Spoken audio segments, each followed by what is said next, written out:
Ok, alors bonjour tout le monde, j'espère que vous êtes bien remis de votre semaine de relâche parce qu'aujourd'hui on attaque en force la fonction quadratique. Alors on va commencer par voir c'est quoi cette fonction-là à la base. Donc la fonction de base, mais c'est f de x est égal à x au carré. Ça veut dire quoi? Ça veut dire que pour avoir f de x, pour avoir les images, je prends la valeur de x et je l'élève au carré, donc je la multiplie par elle-même. Alors par exemple si x vaut 0, ben 0 au carré, ça fait 0 fois 0, donc ça donne 0. 1 au carré, c'est 1 fois 1, ça donne 1. 2 au carré, ben 2 fois 2, on arrive à 4. Et 3 au carré, 3 fois 3, on arrive à 9. Et là, c'est pas une fonction constante, hein, c'est pas une fonction de variation partielle où à chaque fois qu'on monte d'un x, y varie toujours la même chose. Parce qu'ici, vous voyez, ici on a augmenté de 1, là on augmente de 3, là on augmente de 5. Alors on a beau toujours augmenter le x de 1, la variation en y n'est pas constante. Ce qui fait que ça ne fera pas une droite. Si on veut dans les négatifs, ben, si x vaut moins 1 fois moins 1, on revient à 1. Moins 2 fois moins 2, ça fait 4. Moins 3 fois moins 3, ça fait 9. C'est-à-dire que si on prend une certaine valeur de x, qu'elle soit positive ou négative, ça va toujours donner la même image. Et donc graphiquement, ben, si on plaçait ces points-là, alors on avait le point 0, 0, quand x vaut 1, y vaut 1. Quand x vaut 2, y vaut 4. Quand x vaut 3, y vaut 9. Et on a aussi la même chose de l'autre côté. Hein, on l'a vu. Alors, quand x vaut moins 1, y vaut encore 1. Quand x vaut moins 2, y vaut 4. Quand x vaut moins 3, y vaut 9. Ce qui fait qu'on a deux branches symétriques. Donc, dans une fonction quadratique, il va toujours avoir un axe de symétrie qui va passer par le sommet. Et là, si on relie tout ça par une courbe, bien, on obtient la fonction quadratique de base qui est cette allure-là. Alors ça, c'est pour la fonction de base. Maintenant, on a introduit un paramètre. Donc, comme dans la fonction linéaire, il y avait f de x égale à ax plus b. Il y avait deux paramètres, a et b. Dans la fonction quadratique, il va y avoir un certain nombre de paramètres. On commence avec le premier, le paramètre a.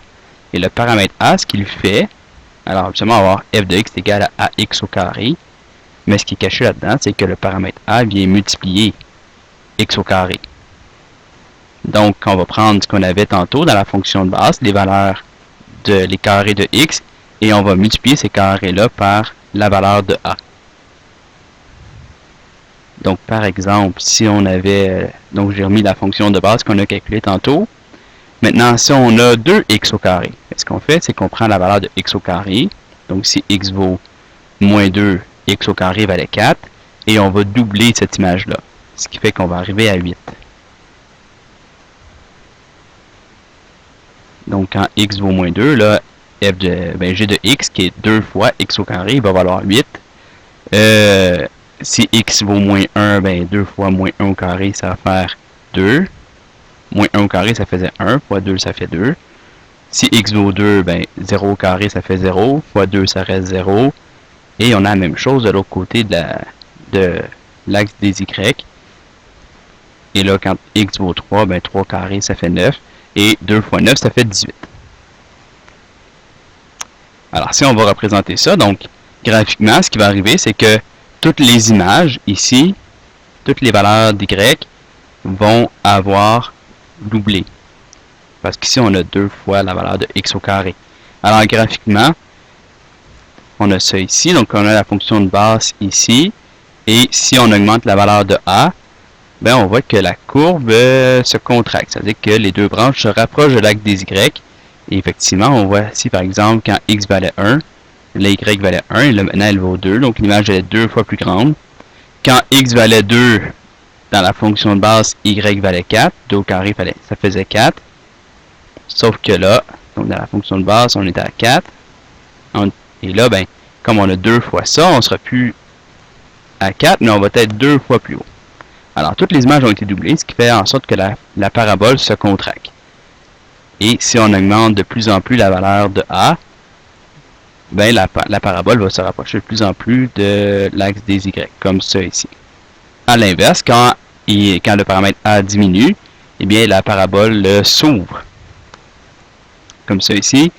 Et on pourrait même avoir des valeurs de a décimales, donc là la parabole serait plus ouverte que la parabole de base. Par exemple, si a valait 1,5, mais les images là, de la parabole transformée en mauve sont 2 fois moins grandes que les images, les valeurs de y, de la fonction de base qui est en pointillé.